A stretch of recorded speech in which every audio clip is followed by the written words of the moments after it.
The LAV-25, or Light Armored Vehicle, is a crucial asset for the United States Marine Corps. It belongs to the LAV-2 family of armored fighting vehicles. This 8-wheeled vehicle is designed for amphibious reconnaissance missions. General Dynamics Land Systems is the manufacturer behind the LAV-25. The vehicle is used by both the U.S. Marine Corps and, to a lesser extent, the U.S. Army. The Marine Corps initiated the search for a light armored vehicle in the 1980s. Their goal was to enhance the mobility of their divisions.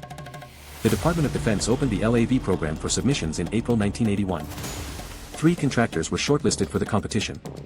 Albus submitted a Scorpion 90 and 3 Scorpion APCs for consideration. Cadillac Gage offered a V150S and a V300 vehicle. General Motors of Canada presented a license-built MOWAG Piranha 8x8. The Marine Corps rigorously evaluated all 3 submissions. In September 1982, the General Motors submission was ultimately selected.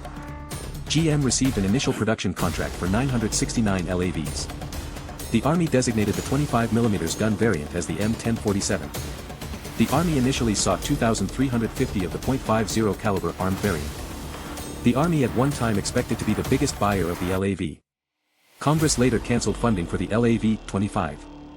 This cancellation caused the Army to withdraw from the program. The Marine Corps secured enough funding to purchase 758 LAVs in 6 variants.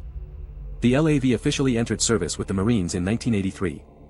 The Army borrowed LAV-25s for use by the 82nd Airborne Division during the Gulf War.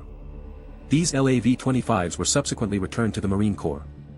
The USMC ordered a total of 758 vehicles across all variants. LAVs first saw combat during the invasion of Panama in 1989. They continued service in the Persian Gulf War. The LAV also saw action in the Iraq War. And it was deployed during the war in Afghanistan. As of 2023, a U.S. Marine Corps Light Armored Reconnaissance Battalion includes 46 LAV-25s. The battalion also includes 12 LAVATS for anti-tank roles. The Command and Control variant, the LAV-C2, has 12 vehicles. LAVL Logistics variants account for 18 vehicles within the battalion. There are 6 LAVM mortar variants in the structure. The LAVR recovery vehicle is also represented by 6 vehicles. The LAVM EWSS, for Mobile Electronic Warfare Support System, has 4 vehicles. The LAV platform is planned to remain in service with the Marine Corps until 2035. The Marines initially aimed to have prototypes for the LAV's replacement by 2023. This replacement program was known as the Advanced Reconnaissance Vehicle, or ARV.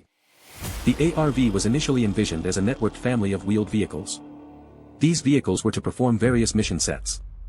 The initial procurement plan was for 500 ARV vehicles.